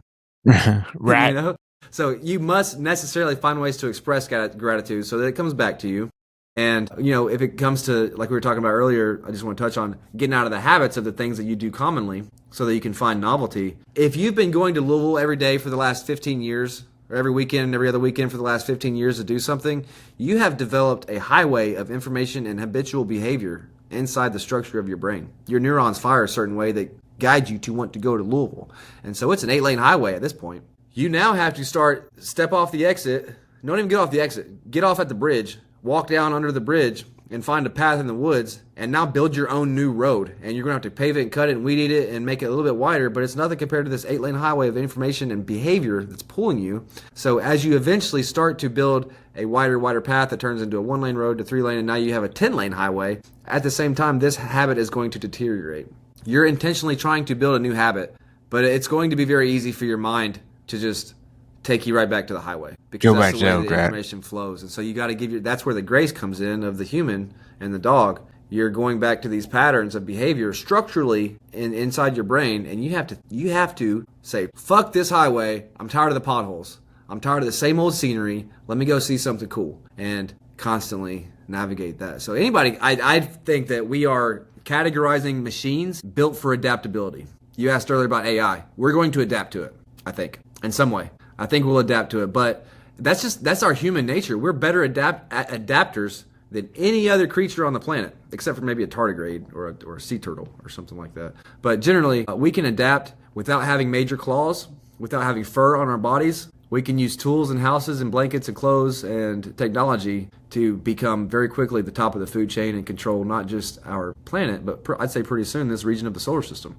How crazy is that? That's wild. So it's wild also what you talk about, because you hit it real hard with the highway. Because, yeah, man, I am grateful for a lot of things. But often, if I let myself, will be just as ungrateful or just as passive or just forget. I don't know what the word is. I guess just forgetful or whatever. What like it's the same shit. You know how much I enjoy when we're done here, man. My wife made some soup beans and fried potatoes. I mean, we're gonna sit and have meals, family.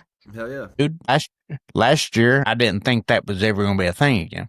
I thought I was going to be in rehab for the next few years, and my meals would be there. Like, you came and see me there, and that was going to be my meals. We're going to be there. And so when I'm setting the table sometimes, I'll stop. And I do it subconsciously. Sometimes I want to take the moment, but I find myself looking around and I just enjoy that moment. My dog's laying on the table. My wife's here. My stepkids are here. Right. This is nice. I'm home. I have a roof over my head. I'm safe. I'm not on machines. I'm not in the hospital. And I just slow down, man, and just enjoy it, because it's not what I would typically enjoy.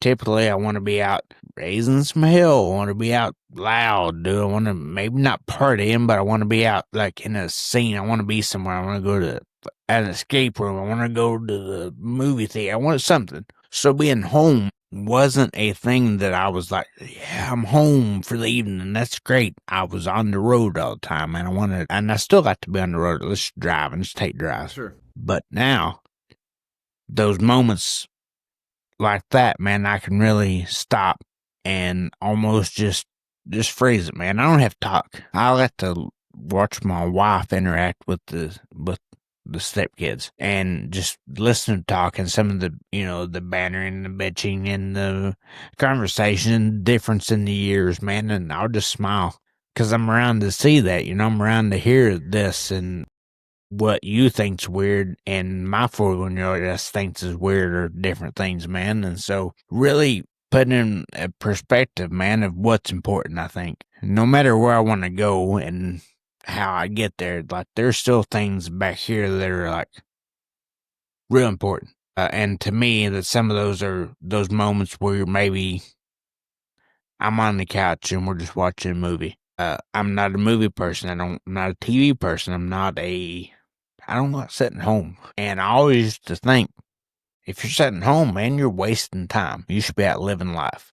And still, don't get me wrong, I still, to a point, but it's always about what you think living life is, man. Who am I to tell somebody that living life to them is not kicking back on the couch and just watching TV with their family? That is what they want to do. That is them living their life. And the longest time, I always felt like I should, that's not living life. You're just letting it go by.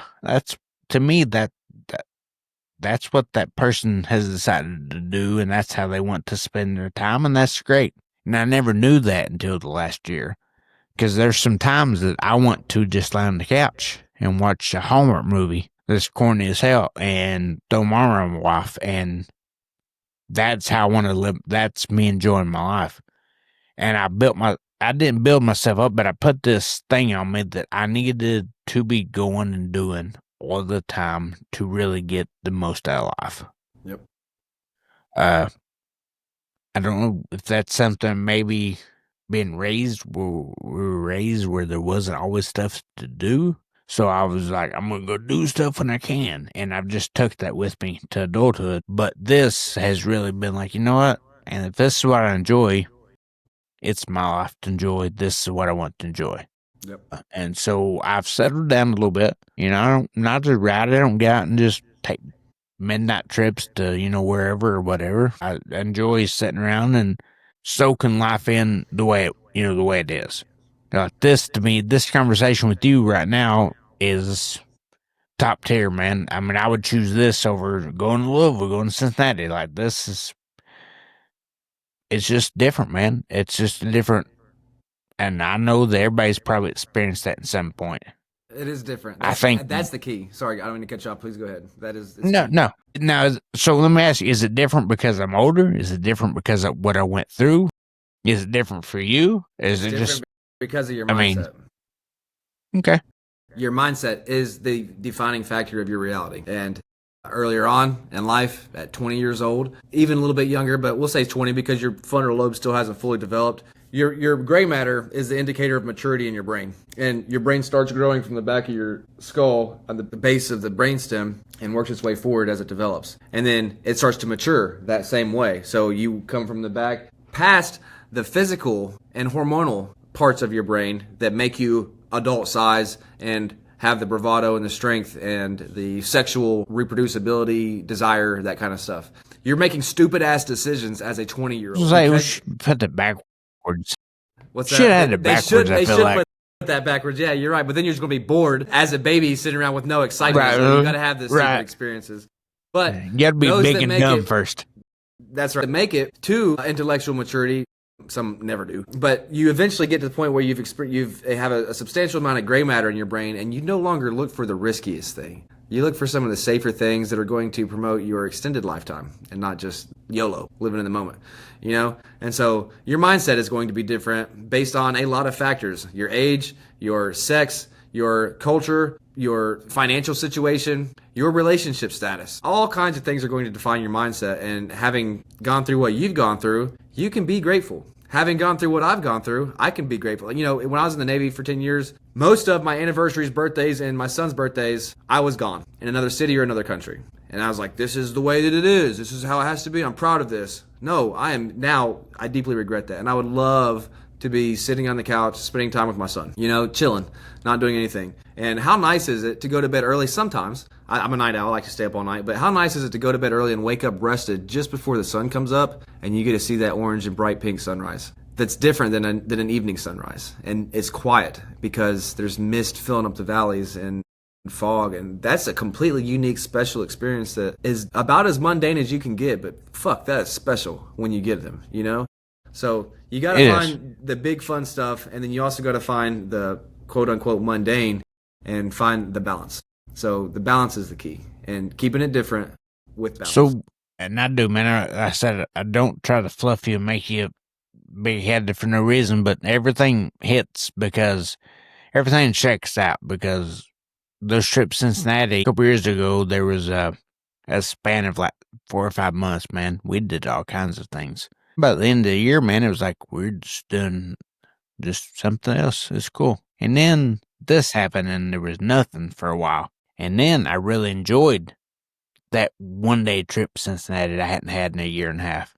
But the last couple of nights here at home, and this is not my, it's not, that's not my character, it's not using my plans, have been going to bed at like 8, 9 o'clock, it seems, man. Turn on some Hallmark Channel, which I know I'm gonna get a little shit for, but dude, I'll Yeah. fist fight somebody over the Hallmark Channel in a second. I went to bed with the wife. The animals crawled in bed with us last night. Yeah, 3 cats, a dog, me and the wife all in bed watching TV. And at one point, I just looked around. She was doing some homework. Animals was asleep. Everybody in my family was safe. Everybody was home. Everybody was warm. Everybody was fed. What else, man? Can you really? I mean, I get it. You want occasional excitement, but at the bare level, man, what worry was there? I That's didn't worry about plenty. where everybody was. Yeah. I didn't worry about, oh, somebody's on the road or somebody's at work or somebody's not getting paid or somebody, we got bills, whatever, man. Everything was as about as peaceful, as you could want, man. And it was here at home. It wasn't on trip. I wasn't raising hell. I was chilling in the bed, man. And I woke up I got up at 3 o'clock this morning, but I just fell asleep. Didn't even know I went to sleep. Just all of a sudden I woke up. It's 3 in the morning. I got up, showered, was gonna go hunt. I didn't end up going, but I did watch the sunrise. Made a cup of coffee, went outside the sunroom, outside. Sat in the chair, man, at 6:45 this morning or so. Watched the sun come up and thought about this. Thought about and last night was not typically what I would enjoy, what I liked. I would have usually got people and be like, oh, I wasted my night, we should have been out doing. I was doing what I wanted to do. And I think that's a lot of my problem was I did enjoy those times. I just felt guilty for enjoying them, if that makes sense, because I felt like I wasn't living as much. So even though I was enjoying what I was doing, I kept telling myself I needed to be doing something else. When I think in turn, I just needed to do what I enjoyed, and then whatever that was, man. If that was hanging out here, hanging out there, whatever it was, but I have a real time. That's some kind of self guilt that I'm working on getting over. Whatever you call it, and I don't know if that's because of what happened. I'm now one of those like life's short. Like you gotta. I mean, everybody knows that, man. Like, yes, I do think you should live life to the fullest. I do. I also think, man, it's okay to take in a movie and curl up in the bed and 8, 9 o'clock and enjoy time with your family and your wife and enjoy that too, as much as you enjoy going to New Orleans and raising nine kinds of hell. I mean, perspective, I guess, is what you would Perspective, say that maybe. mindset, and the right mindset. That is some of the fullest moments you can get. Genuine, authentic, just peace and contentment and love with somebody that also loves you back. You cannot beat it, especially when it's felt on both sides. If you both feel Yeah, that way, right. it is genuinely, authentically amazing. Yeah. And then Yeah. other parts of life come in and distract your mindset. So that's where the other stuff comes in. But in the right mindset, that's golden. And some people never get that. It's awfully sad. That's a sad thing, man. And I mean, the joy of that, because New Orleans is fun. It's great, dude. It's also a little stressful because that person you love and you care for so much is, what if something happens to them? What if somebody tries something? What if, in the bed, dude, there was no worry. I mean, it was just peace. I mean, just laughter and joking and peace. And it's been that way the last couple. I'm not a big bed sleeper either. I sleep on the couch like a weirdo, but I love sitting on the couch. that's how I've had 4 back surgeries, so I'm like, it's my back. And half time, dude, just because I'm there. Yeah. And plus, I'm a baby. My dog is 13, and she has trouble getting up on the bed. And when jumps down. I'm always afraid like she's gonna hurt her like hips, and so the couch is much smaller. So I sleep on the couch half time just so my dog will sleep beside of me because she just up in bed now. And when they get down every morning, I help her down the ship. But there's something about tranquility, maybe just straight peace and no worries. I mean, if I want some, I can find some, I'm sure. But a lot of it is just like you said. Yeah, I mean, that's what I said, man. Everything you say checks out mindset because last few nights, it's been my mindset of this is where I want to be. This is where I need to be. This is peaceful. This is me enjoying this and not thinking I have to do something else, because whatever, like I never really thought about. Some people don't ever experience that, man. I mean, to think that nobody has experienced to lay in the bed with somebody they love, and not in a sexual way, but just lay in the bed and watch some TV or listen to music or just laugh and joke with somebody, and never have had that. Yeah, man, that's something I feel like you should experience that before you see the Eiffel Tower. I mean, I've seen the Eiffel Tower. I've been to the Eiffel Tower. I enjoyed the last couple of nights, man, more than I've seen the Eiffel Tower. I mean, just I've done laughing, some joking traveling by with the wife. myself, but I don't think that I would enjoy the Eiffel Tower as much unless I was with somebody to have that memory to experience it with. Yeah, right. And that starts somewhere else. Life's wild, man. And it's funny, the places it takes you and brings you back to. I don't know, 15 years ago, 20 years ago, we lived together. I don't know, 20 years ago, maybe? Yeah, about 20 years ago. And at the time, I think you were just about to go serve. So what I thought that if somebody put this on a fucking board and said, in 20 years, you're going to be Corey on a podcast, I thought that's not happening. He ain't no write a book. Corey ain't writing no fucking book. Nope. I'm going to be out there. I'm going to be out here. I'll be in California doing something. I'm going to be doing something different. And then, man, I'm more than content. I think content's a word I don't like to use. I'm content with a lot of things. That is something I think I want to be in life, is more than content. I don't want to be content with everything. I want to be happy to be where I'm at. I think to say I was content, the last several nights not doing anything, or last Saturday we just spent all day in the house, and that was different for me.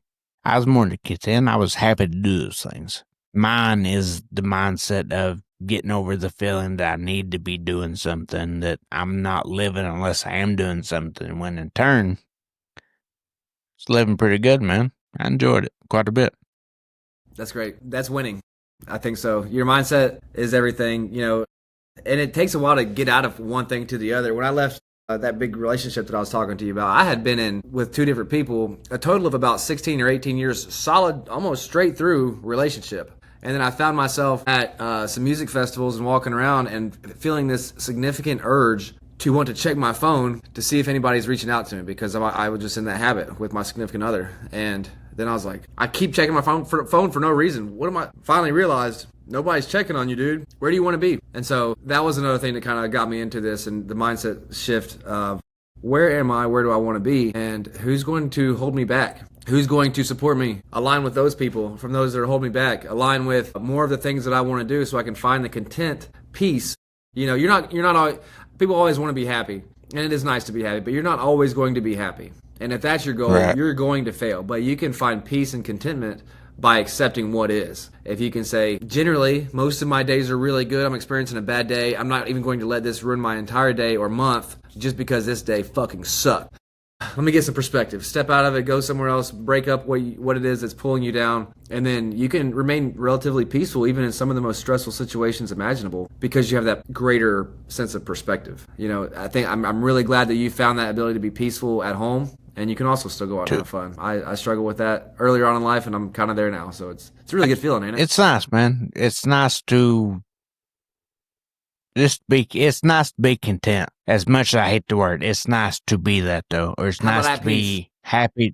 At peace, probably better, yeah. Because it sucks, man, to enjoy what you're doing but feel guilty about it when it's not anything ill at all. When you're sitting at the house watching a movie, having dinner, doing nothing, just existing at home, and you are enjoying it. But then in the back of your mind, you're like, man, I feel like I'm wasting time. I'm just not living my life. And now I am living my life. I just live it a different way, And back in college, you would not have been able to find me sitting at home doing nothing. I'd have been very unhappy if I was stuck there for the night doing something. Unless I had my Right. buddies over. We had people Right. over a few times at some parties and stuff, but just sitting around doing nothing, I would not have enjoyed that as much. Then it takes some experiences. Yeah, man, it's different. I mean, I'm glad you said that. That to me is a big thing. Life experiences get you a lot, man. The knowledge, the going through whatever, and getting, I guess everybody probably goes through the whole like, can't sit still kind of phase, And I think there is a bit of winning and crossing that line of, I don't think even adulthood. I think just something about you personally, because I've seen people who can be at peace at 19, 20, and I've seen people that take to their 41 to be at peace doing those same things. I think, I had buddies in school that were very at peace to sit home all weekend, man. Have a Tony's pizza in the fridge, put Yeah, it in the homebodies. oven, and watch some.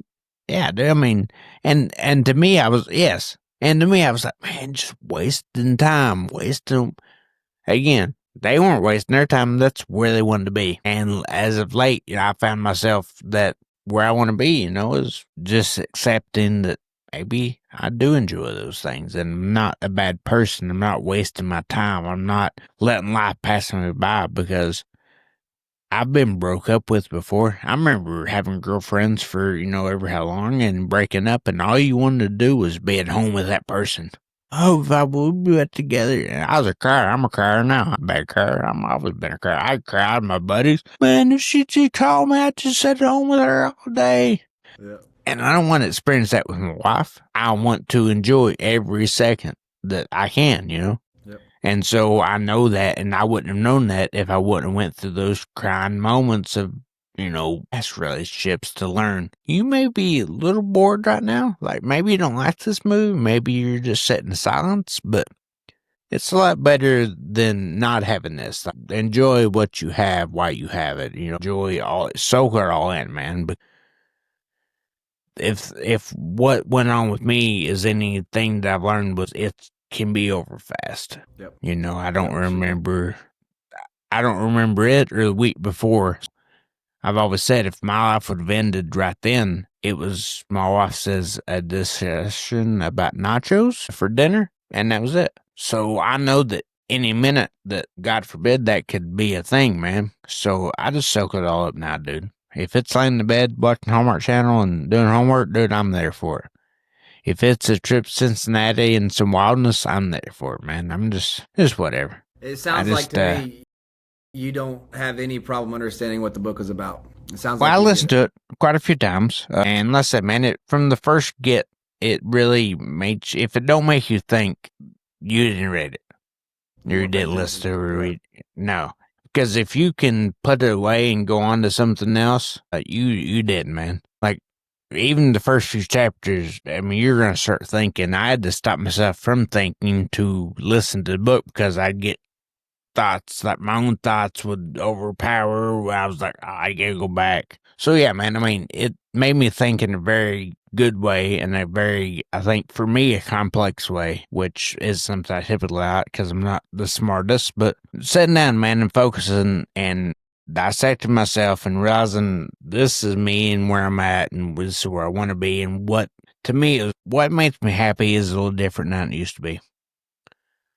So and what is my path to get there? And it's easier when you're not trying to fulfill something that you don't even know if you want to fulfill, if that makes sense. I just had the thought that if I'm sitting home, I'm wasting time. I'm wasting life passing me by. I'm just sitting there. But who was I trying to please with that? Because like I said, I felt guilty that I was enjoying sitting home. So here I was, I felt like trying to please somebody, man. Not that anybody told me I had to be out, but I felt like that. Like so I was trying to please this part of myself that was like almost fake because, man, I enjoyed keeping my shoes off, throwing sweatpants on, and crawling under cover on the couch after, whatever. So it's just, to me, man, I just think life's so different for everybody. Look at all the stuff you've been through, everything you've been through, all the place you've been, where you're at now, what you're doing now. I mean, you're making a we made a software program, you're using a software program to Zillow schools for safety. That's incredible to me. That's absolutely incredible. And it's not like a little thing. It's not like, it's that 8-bit, program where you're walking with the right arrow key 4 blocks in a square. You done got into it, man. I'm walking around schools, in my head right now, what that'd be like to be never want anything bad to happen. I don't, but I think about being a paramedic when that bad stuff happens, that's a game changer, man. So I think life is just when you think, it's very cliche, just when you think you have it figured out, man, it will surprise the shit out of you in a second, dude, and good and bad. I mean, really, true. good and bad. That's true. Yeah. Sometimes it's a Mack truck. Sometimes it's like a soft cloud that just picks you up and takes you to a different... Yeah, it's wild, man. I mean, and just be ready, dude. And it all... So I think this came off actually a TV show, but to me, the world always turns out as it should. No matter if I worry about this for whatever be from now till then, if it's a bill I gotta pay, if it's payday, if it's something, if it's plans for a trip, whatever it is. If it's just life, the world seems to rotate and work itself out the way it should. At least in my experience. Now it will throw us.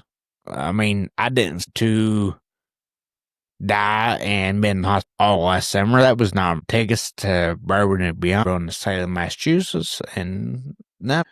But now we get through that, man, and now I'm sitting here talking to you about how much I enjoy sitting at the house and that's something. I mean, you couldn't have paid me, man, to want to be here on a Friday night or day. Not because I didn't love everybody, because I didn't want to wait. Let's do something else. So can we do anything else? Yes. I know all that the feeling. time, man. Yep. Hey, you want to run town? You want to go do this? Don't know what I want to do, man. I don't know why I want to go. I don't know, man. Let's just go. What? Yeah. The world works itself out because everything already is. Anything that you want to achieve is it exists. Everything that you've lost still exists in a sense. It explains it in the book, A Timeless Landscape. But do you know who Alan Watts is? Okay. He was a philosopher. He's got some really just profound speeches from back in the day. And one of the ones that I really love to listen to, he talks about dreaming. When you dream, and I dream vividly, I have memories that are just as real as this memory will be when I walk away from it. But they were just in a dream world. And when you dream, if you can remember any dream you've ever had, you were not thinking at all about yourself laying in the bed actually asleep. You were experiencing something differently. So imagine you had this superpower that is your ability to dream up anything that you want to dream. And Alan Watts goes in to talk about all the things that you might achieve. You're going to save the world. You're going to win the girl. You're going to have all the money. Everything that you want to achieve, you can achieve it. And eventually you're going to get bored of dreaming, knowing that you're dreaming and that you can achieve anything, to where you might one day dream in a way that you don't know that you're dreaming. And then you might also choose to dream as you go to bed that night that I'm going to suffer and struggle with that. And then when I apply the not knowing that I'm dreaming, it kind of feels like what this would feel like right now. But I can still do anything that I want to. Everything already exists for me if I want to. I can't sit here and say, poof, $1 million. That's not how manifestation works. But what I can manifest in my life is to go from thinking week to week, paycheck to paycheck, only really thinking about the big paycheck that I'm going to get around April for tax time. And instead, I can manifest thinking from paycheck to paycheck to thinking like a millionaire, and I can start to change my habits. And it doesn't take very long if you really apply yourself with discipline to reach that $1 million goal. And it takes a long time to reach $1 million, but once you reach $1 million, it's pretty easy to reach $2 million, And so then all of a sudden you are manifesting, poof, there's $1 million. I got it right here, no problem. If you put in the work and the effort, you can dream up and achieve it all. But what is it that you want? Your definition is going to be different than mine, and we might sometimes just be sitting on the couch together thoroughly enjoying it. And then we might split ways and go do this awesome shit, So I don't know. It's a beautiful thing. Really, reality is if you can see it that way, and if you see reality as a fucking pain in your ass, and all the shit is against you, and the world is, then guess what? The world is against you. That's what you've defined for yourself, and that's an unfortunate thing for me to see. I really hate. I don't hate. I understand it and I accept it, but it is a challenge for me to watch somebody fall into that mindset where everybody else is fucking them over. Yes, that's a giant pet peeve of mine is victim mentality. I do I'm sure there's a trauma or a past that I don't understand that maybe put them there. But I think and this is probably a weird thing to say, or maybe it seems like a dickhead thing to say, but we've all kind of been through some shit. Maybe not as worse as others or whatever, but from the ground level, man, feeling bad for yourself, feeling like the world is out to get you, and feeling like it's everybody else's fault. That's never stopping, man. Like, that's never going to change. I mean, there's shitheads in the world, and I feel like it's either, like, just, I don't know, pull yourself up bootstrings and get through it, or you can complain and whine about every time it happens. Because, like, the world, I think, is out to get everybody. I do. I mean, if you let it happen, man, it will take you under. If you let it. Whatever it be. Yeah, if you let it happen, man. The world's not out to get me. The world's just existing, and I'm working my way through it. Yeah, I mean, that's why. So for me, that's, to hear you say it is something that I've never said. Not that I wouldn't, but it's just a different concept. But it makes things seem so much easier. Easier might not be the word, but like if you think of it like that, like you're not facing that enemy, because for so many people, the world is just this big entity that is going to just take them out, dude. And if you just go through life and figure it out, man, and just work with it, I don't know. I just see so many people, man, with this mindset that they just, everybody's out to get them, or it's not their fault, or it's everybody else's fault, or whatever it be, man. It's just, I don't know. I don't like it. No, you're right. I talk about that in the book too. It's a victim mentality versus either survivability mindset or responsibility mindset. Not the word responsibility in one word, but response. You have an ability to do so. And so you've seen some hairy situations in let's say an active shooter incident. You'll find two personalities. There's fight, flight, or freeze, and fuck everything, all kind of different ways to approach it. But if you're in a victim mindset, you are automatically going to default to, why in the fuck is this happening to me? I can't believe this is all so bad. What am I going to do? Or if you're in a survivability mindset with an ability to respond to the situation, you might have already prepared yourself with a concealed carry that you've trained yourself on in mindset and physicality, and to find your front sight post and stop that threat immediately. Or just, even if you're not armed, get to safety. And bring a couple of people along the way, because you're able to slow it down and breathe and think calmly, as opposed to shell shock and just standing there like this, and then there goes a bullet right through you. Right. Your ability to respond based on your mindset, when you take me and you and put us into the same situation, if mine is victim and yours is survival, you're going to walk out of there in a lot higher likelihood. I am much likelier to die in that bad mindset. And in not as extreme situations, people fail constantly because of their victimhood mindset, and it's so fucking painful for me to watch. Why'd you do this to me? I didn't. I did it for me. I didn't do anything to you. And I'm not trying to be some narcissistic, self-centered thing where it's all about me. That's not it. I'm not trying to hurt anybody. I have performed bad actions, certainly. But I'm not here to hurt anybody. I'm literally doing the best that I can with what I got and trying to guide my own peace, contentment, happiness, whatever you want to say. I think that, in my experience, I think nobody's been here before. You and I have never been here before.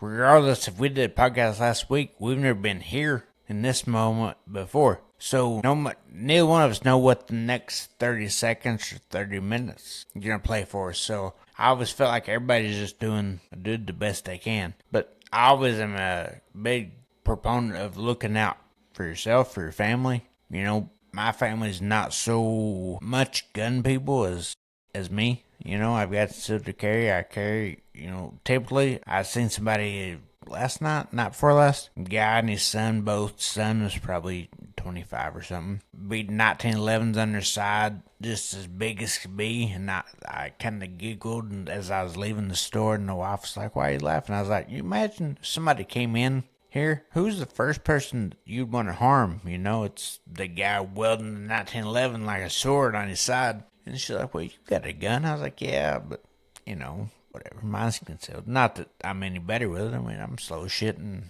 half dead, so I don't know. But I'm always going to look out for mine. And I'm always going to look for, again, if I'm in a situation where I can save drag people's safety, save people's safety, whatever it be, yes. If I'm going to, a situation where it's mine and they're my first priority, my family is always my first priority. They're coming with me, and I don't care what I have to do to make sure they're safe. I'm going to do it. I'm going home. They're going home for sure. And God willing, I'm going home with them. And I'll do whatever it takes to make that happen. And I thought about a lot of that when I couldn't. Not that I'm like fucking Bruce Lee here now. But I mean, when I was in the hospital, I couldn't do anything. When I first come home and my wife had to help me into the wheelchair and help me, I would think those thoughts. What if something happens? Who's going to get her safe? Who's in the hell with me? I've got wheels, man. I'm good. I'll wheel right out of this bitch. Who's going to make sure they're safe? And so as I've gotten better and gotten better, that now has turned back to like, we're going home, man. I mean, we're going to make it home, regardless, whatever I've got to do. And I know it sounds shitty, and I don't mean it that way. But just like I expect you to take you and yours home, but I consider you part of mine. It's not that I've seen you at the store and somebody shooting, I'm going to be like, fuck Corey, he's fine, he'll fit. No, dude, you're part of mine. You're coming with me. But Yep. I expect, John Doe that I don't know, or, Ralph Brown down the street to worry about his and his first before he ever got me out, because that's his and his, and Right. I've always said I'll do whatever it takes, man, to make sure that my family and mine come home. And I'm talking to you right now and have no clue how the hell I got here on this situation, what made me start thinking about that. But that's maybe the brain injury. I think I've got some activity, I just start randomly thinking, man. Yeah, we were talking about mass shooters and all that kind of stuff, but it is about mindset, and it's about what matters to you. Yeah. Just have a good mindset and be conscious about it. I think that's what it's coming down to. It's about time for me to get off here and head on. So I wanted to wrap up the conversation if you don't mind. No, 100%. I know there's a list of things we're going to talk about, and we hit on the book. I know we had a list of other things we talked about, but I definitely want to maybe catch up for part 2. Sit down and talk about. I would love that. Very much so. Rest of the shit we'd talked about. I do thank you, because for those that don't know, this was episode 1 of Ain't That Mitch, my friend, and hopefully your new friend, Corey Shepard. So I appreciate you coming on, your time, your patience, your everything. Writing the book, I can't thank you enough for that, man. Let me listen to it, let me sit down with it, let me soak it in, and hate myself a little bit. I might hate myself, but I think it's okay to dislike certain things, so I did that, Yes. Leave room Don't hate your for whole change. self. Nah, just some parts, man, that I don't think I hated them. I just realized they weren't me now. Not to the path I wanted to go, I think. In order to get there, some things had to change, so working on that.